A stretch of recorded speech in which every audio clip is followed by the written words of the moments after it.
We have lived as if in a trance. We have lived as people in fear. And now, our rights and our freedoms in peril, we slowly awaken to learn that we have been afraid of the wrong thing.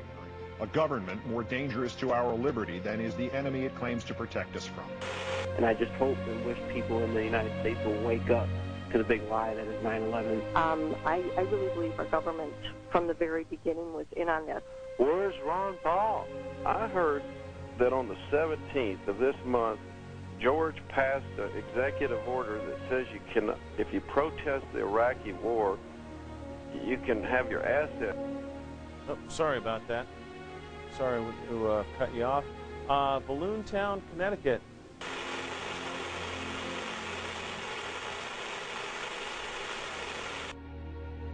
Colonel North, in your work at the NSC, were you not assigned at one time to work on plans for the continuity of government in the event of a major disaster?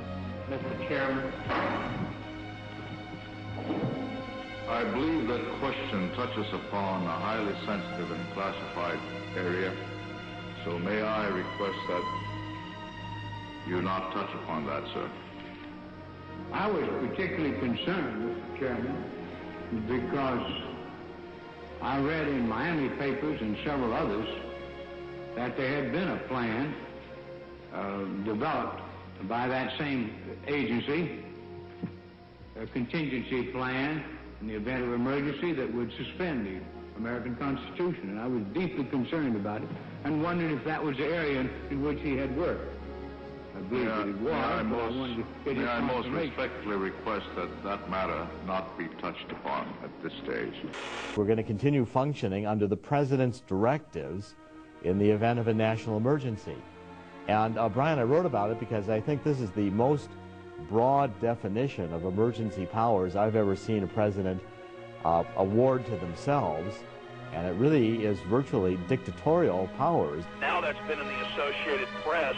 The Homeland Security Committee in Congress, the highest level security clearances, are not allowed to see the details of PDD 51 signed May 9th of this year that literally makes the president a dictator. And last year, the president funded the John Warner Defense Authorization Act for domestic oppression of the American people. It actually says that it is for domestic insurrection and rebellion. This has nothing to do with terror. This is the military-industrial complex waging war on the people. But they said, don't worry, there's a detailed classified version. But now they've denied the entire Homeland Security Committee of the United States House of Representatives access to their so-called detailed plan to provide for continuity of government. They say, trust us. Trust us, the people who brought us Katrina. It is surreal. You just never expect to do this in your own country. Chris Montgomery says he'd rather be in Iraq than patrolling American neighborhoods. Walking up and down these streets, you don't want to think about the stuff that you're gonna have to do. Somebody pops around the corner. Be shooting in America. Yeah. Law ever become a reality in America? Some fear any nuclear, biological, or chemical attack on U.S. territory might trigger just that.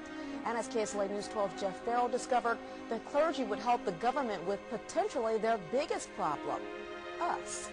From my cold, dead hands. Charlton Heston's famous declaration captures a truly American value, the overarching desire to protect our freedoms. But gun confiscation is exactly what happened during the state of emergency following Hurricane Katrina in New Orleans.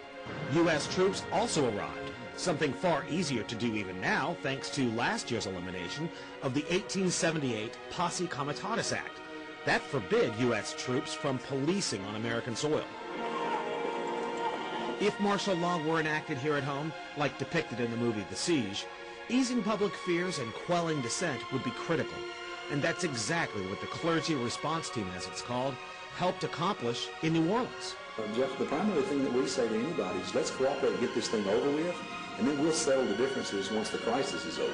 Such clergy response teams would walk a tightrope between the needs of the government versus the wishes of the public. Civil rights advocates believe the amount of public cooperation may depend largely on how long they expect a suspension of their rights might last. Jeff Farrell, KSLA News 12 reporting. My friends, you are free. You are free to respect and appreciate the authority of the government that God gives to you. Honor the King. To order a video or audio copy of today's message, I'm free to submit to authority. Visit our website or call 1-800-661